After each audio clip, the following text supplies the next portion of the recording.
Dokkōdō has a very unique combat system compared to the typical Roblox RPG, using a directional combat system. Today in this video, we're going to look into that combat and explain these fundamentals in depth. First, we're going to talk about the basics. Then, we'll look at the new stuff, such as clashing.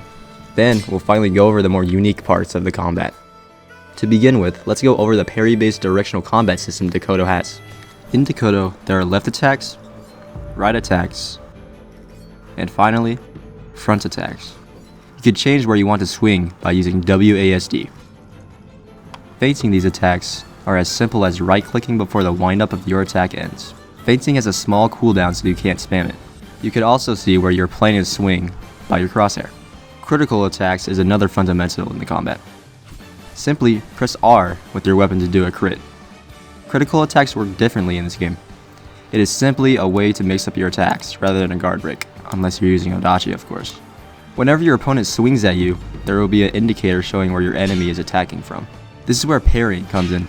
To parry, you must use right click and time it to where you block right as they swing at you. If you're not able to time it right, or you get caught off guard, you can hold right click to block. Be careful when you block as you have a posture bar.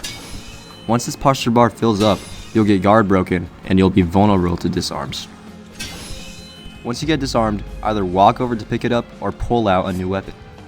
Once you get hit 2 times, you get staggered, and you back up. You have iframes during this animation, but still, be careful as your opponent can lead on with you being staggered. Going more over on the defensive side of combat, there are regular dashes and perfect dashes. Press Q to perform a dash. Regular dashes are just ways to redirect yourself and change the angle of your attack. Perfect dashing is when you dodge it at the same time your opponent swings at you. You will know when you perfect dash when you see an after image of yourself. This negates the damage that was supposed to be dealt to you, but be careful as you have a stamina bar. It usually takes around 3 dashes to fully deplete your stamina. Right now, the dash animations may look incomplete. This is because we're reworking on the dash animations and the other ones as well, so the clunky animations you may see are subject to change.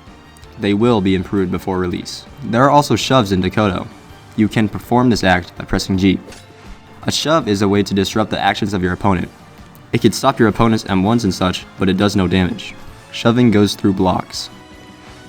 There is also chambering in Dokkōdō, which is indicated by a blue glint. But I will go over that after explaining the new additions we have added to the combat. We have added a few new things to the combat: aerial attacks, clashes, and rolling. I will go over clashes first. Clashing consists of both of the players to attack at the same time with the same direction. As you can see here, there's a new unique thing we've added. Every time you clash, it does a little cutscene with the camera. Cool, isn't it? Aerial attacks are your simple go-to attack if you need to mix up your swings. Simply just jump and click to perform an aerial attack. Continuing on with the dashes, if you press Q twice in a quick succession, you perform a roll. This is more for movement, repositioning, and resetting the rhythm of a fight. This uses the same stamina as 2 dashes. Now, let's talk about the more complex part of combat in Dokkōdō. Chambers are a way to parry and attack at the same time. The windup of your attack, if you're chambering, is the parry window for your chamber. If you miss a chamber, it goes on cooldown. If you land it successfully, however, there would be no cooldown at all. Spirits, which is what you choose during the character customization part of the game, partake a major role in the way you fight in Dokkōdō, as they may contain skills and altering effects for already existing mechanics. For example, if you choose Prodigy, you would have better control of skills and faster speed overall with your attacks. Stances also partake a huge role in the combat. In fights, you can switch from stance to stance by holding F. Please do note that there are multiple dojos in the game. Today, I'm going to only talk about the dojo where you practice with your katana. For katana, there are 6 stances in total. Hasso, a more faster stance using consecutive strikes. Gadan, a more defensive stance based on counters. Jodan, a stance focusing on more powerful attacks. And Chudan.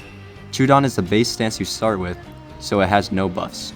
Speaking of stances, in every stance, except for Chudan, they all have skills depending on what type of stance it is. For example, Hasso has quicker consecutive attacks for its skills.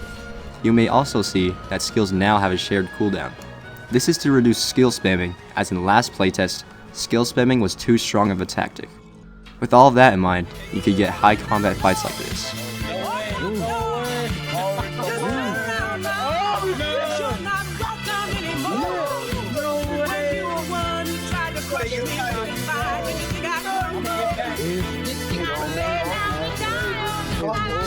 Next video, we will be talking about how combat works with different weapons, for example, the Odachi, and the uniqueness of said weapons. Everything stated here is subject to change. Stay tuned for more sneak peeks and teasers of Dokkōdō.